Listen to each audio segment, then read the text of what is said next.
Welcome to Annuity News Now. My guest is John Deal. Once again, he holds the Certified Financial Planner designation. He is a Senior Vice President for the Hartford's Wealth Management business. He also writes a lot about financial topics. This one entitled Rebuilding Trust Through Predictable Income Strategies. John, it's a pleasure. Welcome back. Well, thank you, Scott.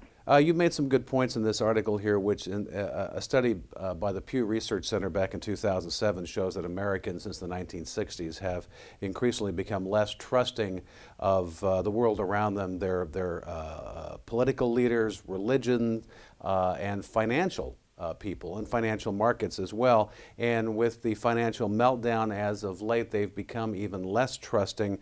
What does this mean for the average financial advisor these days? Sure, Scott. Well, you know, it is funny that if you were around in the 1960s, you may remember the old slogan, "Trust no one over 30."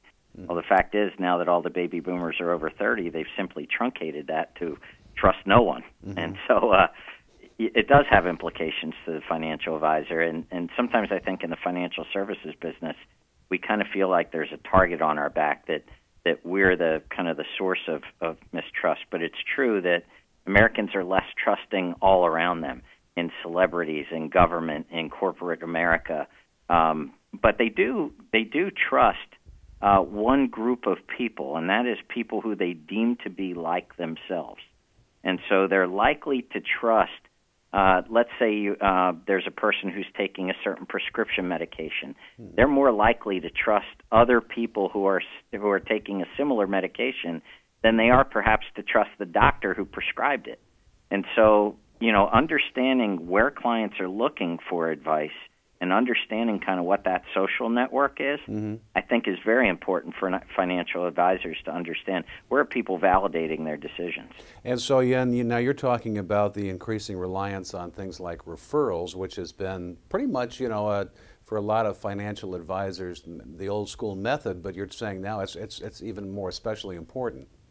Yes, and some of the studies we've done actually with MIT specifically, they've said, look, the conversations around what are you doing for financial advice or who are you using as a financial advisor, according to MIT, those conversations are not happening with the frequency that they did prior to the economic meltdown. And so it's incumbent on financial advisors to be more proactive in getting together maybe their best clients, mm-hmm. along with other prospects who may, in the course of the activity, say to one of these folks, hey, what is it that you talked to John Deal about, and how has John Deal helped you? Because they're more than likely to trust the opinions of others than they are for John Deal to stand up and talk about all the great services that I offer and how wonderful I am, and mm-hmm. They'll basically discount that over the views of others who have experience with me. So, right. We look to say, look, there needs to be a lot more proactive activity to get people together talking about financial advice rather than to sit back and wait for the referrals to come in. With the popularity of social networking and the growing group of baby boomers who are now adopting the internet, you make a great point about the concept of what a friend is, and definitely in the internet world it's completely different. It's more expansive. Oh, for sure. You'll find people frequenting sites like WebMD, Cafe Mom, Angie's List, wherever there's a common need. And so it's interesting. We see advisors doing more proactive events, let's say, and helping clients learn how to use new technology. A lot of our clients are going out and buying these, iPads or iPhones or whatever it is. Actually see some advisors holding events at Apple stores so they can use their own financial applications as an example of how to use this new technology that their clients are adopting, but they're not really sure how to use. Mm-hmm. Talk about now something else in the article that you mentioned. It is now what the new concept of retirement is, and we've been doing a lot of interviews and content about this, about how the longer lifespans, the financial difficulties that many are feeling right now, and people have compared to the 60s especially, but even the last decade, a completely different view of retirement. Yeah, the traditional view of retirement we see has changed quite a bit. In fact, a number of people now will tell you they don't know if they'll ever retire. And it's funny, that's for maybe reasons people don't suspect. It's true at the lower end of the socioeconomic cycle, people don't know if they'll ever have enough money to retire. But at the higher end of things, think about it. Usually the second question you'll ask someone after you ask them their name is, what do you do? Mm-hmm. And so as baby boomers, we built our identity largely on our careers. Well, I was a successful surgeon, or I'm a successful attorney, or a small business owner, or whatever it may be. Well, just because we turn age 60 or 62 or 65 doesn't mean that we're ready to go into full-scale retirement mode. It may mean that we're ready to cut back from working 10 days a week to working 3 days a week. And these sums that we've accumulated over a lifetime of our career can be used to help facilitate that transition to the next job of longevity, if you will, whether that's giving my time more to a social cause, or becoming a terrific grandparent, or caregiving for a spouse or older parent. These are all the jobs of longevity that as advisors we need to help clients envision what that next job, if you will, looks like. And finally, going back to the concept of trust, how does a financial advisor, a financial person, sort of regain the trust of people out there who are still highly suspect?